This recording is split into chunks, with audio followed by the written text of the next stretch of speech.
Hello. இந்த டைமில் இந்த உலகத்தில் என்னென்னமோ நடந்துக்கிட்டு இருக்கோம். ஒரு சிலர் ஆடிட்டுருப்பாங்க, பாடிட்டுருப்பாங்க, என்னென்னமோ பண்ணிட்டுருப்பாங்க. இப்போ இதில் இவன் என்னடா இங்கே பண்ண வந்திருக்கான்னு பார்க்குறீங்களா? நான் கொஞ்சம் நேரம் பேசலான்னு வந்திருக்கேன்.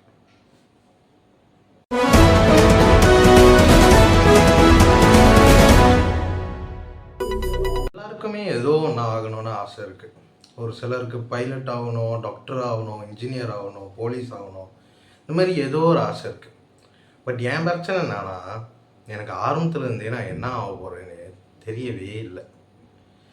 எனக்கும் ஒரே யோசனை, நம்ம என்னவா தான் ஆக போகிறோம், கடைசியில் என்ன தான் பண்ண போகிறோன்னு. ஸோ அதை பற்றி யோசிச்சுட்டு நான் ஒரு தேடிக்கிட்டே இருப்பேன். பேசாமல் இதுவாகிருவோமா, பேசாமல் அதுவாகிருமா, பேசாமல் ஒரு செஃப் ஆகிருவோமா, பேசாமல் ஒரு ஃபைட்டர் ஆகிடலாமா, பேசாமல் ஒரு நார்மல் மெக்கானிக் ஆகிருவோமா, ஏதாச்சும் ஒன்று ஆயிடுவோமான்னு சொல்லி நம்ம நிறைய விஷயம் பார்க்குறோம், நிறைய விஷயத்த நமக்கு பிடிக்குது. அப்போ பிடிச்ச எல்லா விஷயமும் ஆகலான்னு சொல்லி நான் வந்துட்டு நிறையா ஒரு தப்பான பாதையில் போனது ரொம்ப இருக்கு. பார்த்தாலே தெரிகிறது. அப்படி நான் போன ஒரு தப்பான பாதை தான். எனக்கு ஒரு 13 வயசு இருக்கும். நான் நார்மலாகவே யாருக்கிட்டேயும் ரொம்ப பேச மாட்டேன். எனக்கு பெருசாக ஃப்ரெண்ட்ஸ் இல்லை. என்னோடய சர்க்கிளே ரொம்ப குறவு தான். நான் இப்போ வந்துட்டு கவனிச்சேன்னு ஒரு இடத்துல இருந்தேன். உங்களில் நிறைய பேருக்கு அந்த இடம் தெரியுமான்னு தெரில. அது வந்து நெகிரி சிம்பிளானில் இருக்கிற ஒரு சின்ன டவுனு. அந்த டவுனில் தான் இருந்தேன். அப்பயும் எனக்கு நிறைய ஃப்ரெண்ட்ஸ்லாம் இல்லை, ஒரே ஒரு ஃப்ரெண்ட் தான் இருந்தான். அப்போ ஒரு நாள் என்னை கிளாஸில் பையனுங்க நோண்டிக்கிட்டே இருந்தானுங்க. நான் ஒருத்தனை போட்டு சாத்துன்னு சாத்தி எடுத்துட்டேன். சாத்தி எடுத்தோன்னே திடீர்னு எனக்கு நிறைய ஃப்ரெண்ட்ஸ்லாம் வர ஆரம்பிச்சிட்டானுங்க. எல்லாருக்கும் என்னை பிடிக்க ஆரம்பிச்சிருச்சு. எனக்கு ஒரு மாதிரி வாவ், அப்போ இதுதான் நம்ம ஆகணும் போல இருக்கு. ஸோ நம்ம ஒரு கேங்ஸ்டர் ஆகிறோன்னு முதல்ல முடிவு எடுத்தேன்.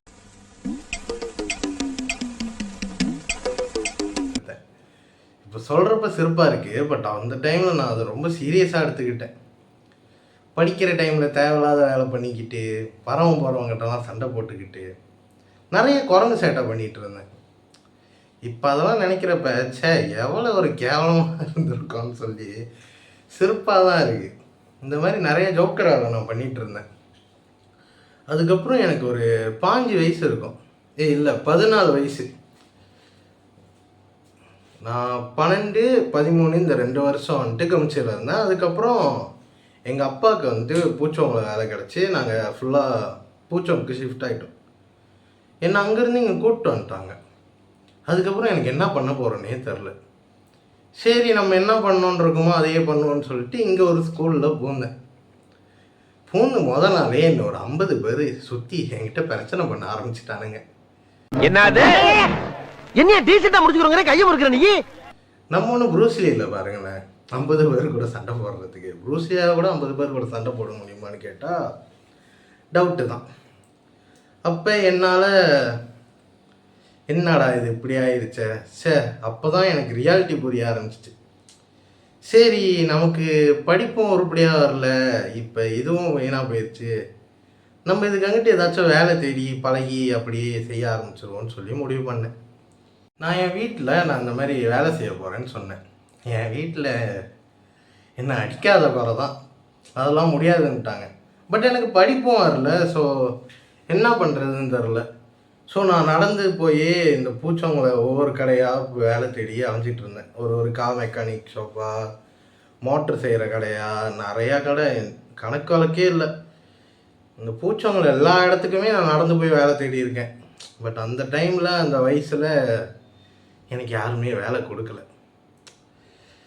அப்போ தான் எனக்கு கொஞ்சம் கொஞ்சமாக வெளி உலகம் எப்படி இருக்கும்னு புரிய ஆரம்பிச்சிச்சு. நான் கிடைச்ச வேலையெல்லாம் இப்போ செஞ்சேன். இப்படியே கிடைக்கிற வேலை எல்லாத்தையும் செஞ்சு, பட் இதில் என்ன ஒரு நல்ல விஷயம்னா, நான் இதில் ரொம்ப எக்ஸ்பீரியன்ஸ் கெயின் பண்ணிக்கிட்டேன். வெளி உலகம்னா என்ன, வெளியோட மனுஷானுங்க எப்படி இப்படின்னு சொல்லி நிறைய விஷயம் தெரிஞ்சிச்சு. இப்படியே தான் என் வாழ்க்கை போயிட்டு இருந்துச்சு. அப்புறம் ஒரு கட்டத்தில் எனக்கு ஒரு 17, 18 வயசு இருக்கும். நான் வந்து இப்போ நம்ம எல்லாருக்குமே ஏதோ ஒரு விஷயம் நம்ம மைண்டில் இருக்கும். சின்ன வயசுலேருந்தே நல்லதோ கெட்டதோ அந்த மாதிரி நிறைய விஷயம் இருக்கும். கெட்டதுன்னு சொல்லி நிறைய விஷயம் ஞாபகம் இருந்துச்சு. பட் நல்லதுன்னு சொல்லி யோசித்து பார்த்தா எனக்கு பெருசாக ஞாபகம் இருந்ததெல்லாம் நான் ஒரு டிவி முன்னாடி உட்காந்து படம் நிறையா பார்த்துக்கிட்டே இருப்பேன். அப்போ எனக்குள்ள ஒரு ஆசை, நம்ம ஏன் ஒரு படம் ஃபிலிம் டைரக்டர் ஆகக்கூடாதுன்னு சொல்லி. பட் அந்த ஆசை வந்துச்சு. பட் நமக்கு ஒரு பயம் இருக்கும்ல, இது கரெக்டான முடிவு தான். நான் ஏன்னா இப்போ ஒரு 100 பேர் இருக்காங்க, 100 பேர் எல்லாருமே ஒரு நார்மலான வேலை செஞ்சுக்கிட்டு இருக்கிறப்ப நம்ம மட்டும் வியர்டாக போயிட்டு நான் ஃபிலிம் டைரக்டர் ஆக போகிறேன் அப்படின்னு சொன்னால் எல்லாரும் நம்மளை பார்த்து சிரிக்க தான் செய்வாங்க.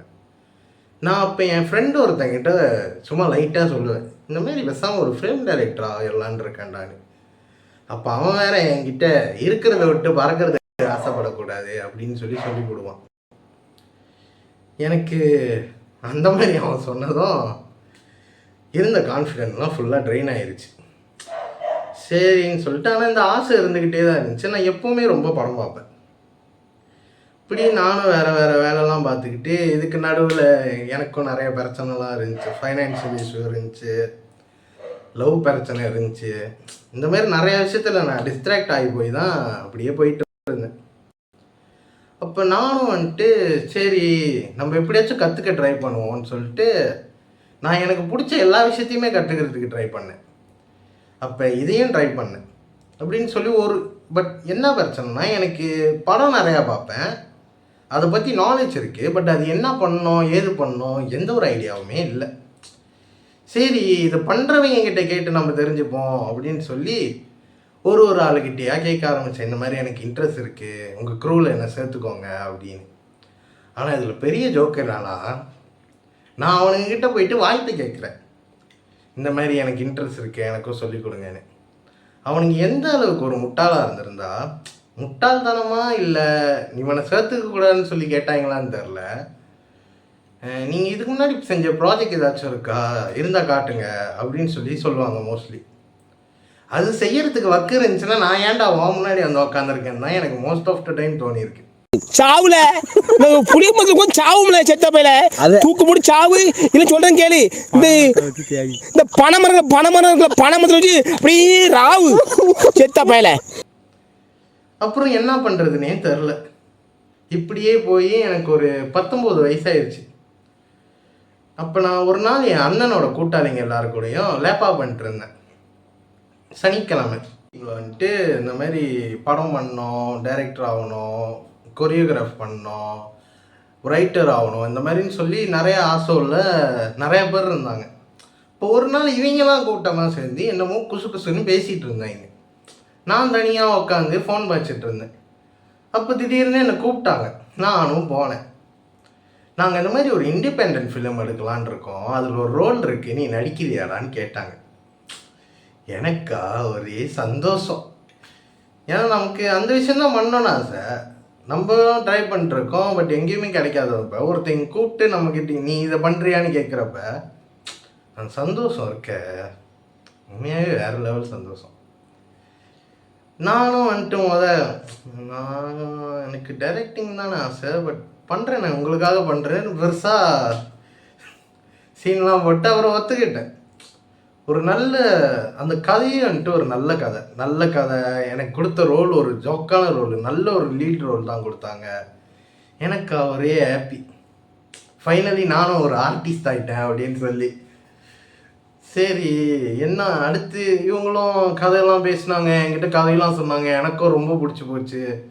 அடுத்து லொக்கேஷன் பார்த்தாங்க, காஸ்டியூம்லாம் செட் பண்ணாங்க, எல்லாமே பக்கா பயங்கர ப்ரிப்பேர் ஆகிக்கிட்டு இருந்துச்சு. அப்படியே நானும் அப்படியே மிதக்கிறேன் அப்படியே ஐயோ அப்படின்னு சொல்லி மிதந்துட்டுருக்கேன். அப்புறம் ஒரு நாள் ரிஹர்சல் இருக்குதுன்னு சொன்னாங்க. ஸோ ஷூட்டிங்க்கு இன்னும் 2 நாள் இருக்குது. ஸோ 2 நாள் ரிஹர்சல் முடிஞ்சு அதுக்கு எங்கே ஷூட் போயிடலான்னு சொன்னாங்க. இத்தனை மணிக்கு 12 மணிக்கு ரிஹர்சல்னு சொன்னாங்க. நானும் 12 மணிக்கு போகிறேன். அப்போ நாங்கள் ஷூட் பண்ணுறது ஒரு அண்ணனோட வீட்டில், அந்த அண்ணன் வீட்டுக்கு போக முடியாமல் போயிடுச்சு. அப்புறம் இவங்களுக்குள்ளேயே ஏதோ ஒரு இஷ்யூ ஆகி 2 நாள் ரிஹர்சல் கேன்சல் ஆயிடுச்சு. அப்புறம் இவங்களுக்குள்ளெல்லாம் ஒரு இஷ்யூ வந்து இப்படியே போயிட்டு இருந்துச்சு. திடீர்னு ஒரு நாள் பார்த்தா அந்த படம் கேன்சல் ஆயிடுச்சு, இந்த மாதிரி அந்த படம் பண்ண போகிறதில்லன்னு சொல்லிட்டாங்க. அசையாத மரம் ஒன்று உய்ந்தது கீழே. டைம் எனக்கு இருந்த சோகம் இருக்க, அதை நான் மறக்கவே மாட்டேன். எனக்கு அப்படியே மனசுலாம் உடஞ்சி போயிருச்சு. என்னடா இப்படி சொல்லிட்டாங்களேன்னு ஒரு மாதிரி ரொம்ப கஷ்டமாயிருச்சு. எனக்கு பிரேக்கப் ஆகி நான் ரொம்ப பிரச்சனையில் இருந்து நிறைய கஷ்டம்லாம் பட்ட டைம் கூட எனக்கு அவ்வளோ கஷ்டமாக இருந்தது இல்லை. ஆனால் அது படம் பண்ணலன்னு சொன்னப்போ எனக்கு ஒரு மாதிரி ரொம்ப கஷ்டமாயிருச்சு. சரி என்னடா இது பண்ண முடியாமல் போயிருச்சே அப்படின்னு. ஆனால் அந்த அதுக்கப்புறம் தான் எனக்கு ஒரு விஷயம் புரிஞ்சிச்சு. எனக்கு சினிமானா எவ்வளோ பிடிக்குதுன்னு அதுக்கப்புறம் தான் எனக்கு தெரிஞ்சுச்சு. ஏன்னா நம்ம எந்த விஷயத்துக்குமே பெருசாக கஷ்டப்பட்டு கவலைப்பட்டு ஃபீல் பண்ணாமல் இருக்கிறப்ப இந்த ஒரு விஷயத்துக்காக நம்ம ரொம்ப வருத்தப்படுறோம்னா நமக்கு அது ரொம்ப பிடிச்சிருக்குன்னு தான் அர்த்தம். அப்போ தான் எனக்கு புரிஞ்சிச்சு. ஸோ நம்ம இதை தான் இனிமேல் பண்ண போகிறோம் அப்படின்னு. ஸோ ஃபைனலி எனக்கு என்ன வேணும், நான் என்ன ஆக போகிறேன்னு முடிவெடுத்தேன். நான் வந்துட்டு ஒரு ஃபிலிம் டைரக்டராக ஆக போகிறேன்றத ஸ்ட்ராங்காக பிலீவ் பண்ணேன். பட் அகெயின் பிரச்சனை என்னன்னா எனக்கு க்ரூ இல்லை. பட் எனக்குள்ள எப்படியாச்சும் பண்ணியே ஆகணும்னு சொல்லி ஒரு வெறி வந்துருச்சு. ஸோ அதுக்காகட்டு நானே நிறையா நெட்டில் படிக்க ஆரம்பித்தேன், ரொம்ப கற்றுக்க ஆரம்பித்தேன். எப்படி ஸ்க்ரீன் ப்ளே எழுதுறது, எப்படி டைரக்ட் பண்ணுறது, எப்படி ரைட்டிங்லாம் நல்லா ப்ராப்பராக பண்ணுறதுன்னு சொல்லி நிறைய கற்றுக்கிட்டு நான் ஒரு ஷார்ட் ஃபிலிமுக்கு கதை எழுத ஆரம்பித்தேன். ஒரு 6 மாதம் எழுதுவேன் கிழிப்பேன், அப்புறம் வேற யோசிப்பேன், அப்புறம் வேற எழுதுவேன். இப்படி எழுதி ஒரு 5 நிமிஷத்துக்கான ஷார்ட் ஃபிலிம் கதையை ஃபுல்லாக எழுதி முடித்தேன். எனக்கா வெற்றி அப்படின்னு இருந்துச்சு. ஆனால் அதுக்கப்புறம் தான் எனக்கு ஒரு விஷயம் புரிஞ்சிச்சு. என்கிட்ட தான் க்ரூ இல்லையே, அப்புறம் நான் எப்படி படம் பண்ண போகிறேன்? ஏன்னா ஒரு படம் பண்ணோன்னா அது கேமராமேன் வேணும், லைட்டிங் பார்க்குறதுக்கு ஒரு ஆள் வேணும், அசிஸ்டன்ட் டைரக்டராக ஒருத்தர் வேணும், இந்த மாதிரி நிறைய விஷயம் இருக்குது. சவுண்ட் பண்ணுறதுக்கு ஒரு ஆள் வேணும். இந்த மாதிரி நிறைய இருக்கிறப்ப எப்படிடா பண்ண போகிறோன்னு சொல்லி அதுக்கப்புறம் தான் நான் யோசித்தேன். கதை எழுதுகிறப்ப யோசிக்கல, எழுதி முடிச்சுட்டு அதுக்கப்புறம் தான் யோசித்தேன். சரி பிரச்சனை இல்லை, நம்மளே காசு போட்டு அப்படி இப்படின்னு பண்ணிடுவோன்னு சொல்லி தான் பார்த்தேன். அப்போ இந்த டப்பிங் பண்ணுறதுக்கு சவுண்டு எல்லாம் பண்ணுறதுக்கு நம்ம ஒரு ஆளுக்கிட்ட விசாரித்தோம். நானும் என்ன ஒரு 200-300 கேட்பாங்க, எப்படியாச்சும் கொடுத்து படத்தை பண்ணிடுவோம் அப்படின்னு சொல்லி இருந்தேன். இப்போ தான் எனக்கு ஞாபகம் வருது. நம்ம எல்லாருக்குமே இந்த ஒரு ஆள் இருப்பாங்க. நம்ம என்ன சொன்னாலும் ஆன்னு சொல்கிற ஆள். நம்ம ரைட்டுனா ரைட்டு, லெஃப்ட்டுனா லெஃப்ட்டு. நம்ம கூட எந்த சுச்சுவேஷன்லையுமே அந்த ஆளுக்கு கண்டிப்பாக இருந்திருப்பாங்க. நம்ம கூட அந்த ஒரு பிரதர் கண்டிப்பாக இருந்திருப்பாங்க. அந்த மாதிரி எனக்கும் ஒரு அண்ணன் இருந்தார், திருவாரசன்னு. அப்போ அவருக்கும் வந்துட்டு இந்த விஷயத்தில் இன்ட்ரெஸ்ட் இருந்துச்சு. ஸோ அவர்கிட்ட ஒரு டிஎல்எஸ்ஆர் கேமரா இருந்துச்சு. அப்போ அதை வச்சு படம் எடுக்கலான்னு சொன்னப்போ கேமரா பிரச்சனை ஓவர். ஸோ அடுத்து லைட்டிங்லாம் ஷாப்பில் அப்படி இப்படின்னு வாங்கிடலாம் அப்படின்னு சொல்லி ஐடியா பண்ணேன். அடுத்து சவுண்டு இதுக்கெல்லாம் என்ன பண்ணலான்னு சொல்கிறப்ப நாங்கள் போய் ஒரு ஆளை மீட் பண்ணோம். ஒரு மியூசிக் டைரக்டர் தான் அவர். அப்போ அவர்கிட்ட கேட்டப்ப அவர் எல்லாம் கேட்டால் ஓகே தான் ஏன் பண்ணிடலான்னாரு. நானும் ஒரு 200-300 தான் வரும்னு நினச்சேன். பட் அவர் சொன்ன ப்ரைஸ் என்னன்னா ஒரு 5000 ரிங்கெட் சொன்னார். எனக்கு வண்டியில் இடி விழுந்த மாதிரி இருந்துச்சு. ஏன்னா நான் வந்துட்டு கிராப் டிரைவராக தான் இருக்கேன், மோட்டோ பைக்கில் கிராப் ஃபுட் டெலிவரி பண்ணுறேன். ஸோ எனக்கு அந்த 5000 பெரிய காசு. என்னடா 5000 கேட்குறான்னு சொல்லி எனக்கு ரொம்ப கஷ்டமாக போயிடுச்சு. இப்போ காசு இல்லை, ஆனால் நம்மக்கிட்ட காசு இருக்குது. பட் நமக்கு டெய்லி நீட்ஸ் இருக்குல்ல. ஸோ நான் சம்பாதிக்கிற காசு என் வீட்டுக்கு கொடுக்கறதுக்கும் என் டெய்லி நீட்ஸை பார்த்துக்கிறதுக்கும் அதுக்கு தான் எனக்கு கரெக்டாக இருக்குது. இதில் என்னால் இப்போதைக்கு இன்வெஸ்ட் பண்ண முடியாத ஒரு நிலமை தான். அப்போ என்னதான் பண்ணுறதுன்னு சொல்லி இப்படியே யோசிச்சுட்டே சுற்றிட்டு இருந்தேன். அப்புறம் திரும்பி இன்னொன்று கதை எழுதுறதுக்கு ஆரம்பித்தேன். அதுக்கப்புறம் தான் சரி எனக்கு. ஆனால் அதுக்கப்புறம் தான் ஒரு விஷயம் புரிஞ்சிச்சு. இந்த சினிமா ஃபீல்டில் வரணும்னா ஒன்று நமக்கு 2 விஷயம் வேணும். ஒன்று காசு, இன்னொன்று ஃபேமு. கரண்ட்லி என்கிட்ட இந்த 2 விஷயமே இல்லை. ஸோ நம்ம இது 2யுமே தேடணுன்னா நம்ம என்ன பண்ணலான்னு யோசிச்சப்போ தான் சரி நம்ம ஒரு கண்டென்ட் கிரியேட்டராக ஆகக்கூடாதுன்னு சொல்லி எனக்கு ஒரு ஐடியா இருந்துச்சு. அதனால தான் இப்போ நான் உங்கள் முன்னாடி பேசிகிட்டு இருக்கேன். இப்போ நீங்கள் கேட்கலாம் நீ என்ன கண்டென்ட் பண்ண போகிற அப்படின்னு. அது எனக்குமே இன்னும் தெரில. எனக்கு எதெல்லாம் கண்டென்ட்னு தோணுதோ, எதெல்லாம் உங்களை என்டர்டெயின் பண்ண முடியுமோ அதெல்லாம் நான் பண்ணி கண்டிப்பாக நான் உங்களை என்டர்டெயின் பண்ணுவேன். நிறைய விஷயம் பேசுவேன், நிறைய விஷயம் காட்டுவேன். ஹோப்ஃபுல்லி உங்கள் எல்லாத்துக்கும் அது பிடிக்கும்னு நினைக்கிறேன். அண்ட் நான் ஒரு விஷயம் சொல்ல விரும்புகிறேன் இந்த டைமில். என்னன்னா, நம்ம எல்லாத்துக்குமே ஒரு விஷயம் ரொம்ப பிடிச்சிருக்கும். பட் நம்ம அதை நிறைய பேர் என்ன சொல்லுவாங்க, நமக்கு இது சரியாக வருமா அப்படின்னு சொல்லி ஒரு சில இன்செக்யூரிட்டினால பண்ணாமல் இருந்திருப்போம். அந்த மாதிரி என்றைக்குமே இருக்காதீங்க. ஏன்னா நீங்கள் என்னன்றதை நீங்கள் பண்ண போகிற விஷயமும் உங்களோட கேரக்டர் தான் முடிவு பண்ண போகுது. அதை தாண்டி வேறு எதுவுமே முடிவு பண்ணாதுன்னு தான் நான் நினைக்கிறேன். அப்போ உங்களுக்கு எது பிடிச்சிருக்கோ அது பண்ணுறது தான் கரெக்டு. ஸோ நான் இதில் ஜெயிக்கிறேன் தோக்குறேன்றதை தாண்டி எனக்கு ரொம்ப பிடிச்ச ஒரு விஷயத்த நான் பண்ண போகிறேன்.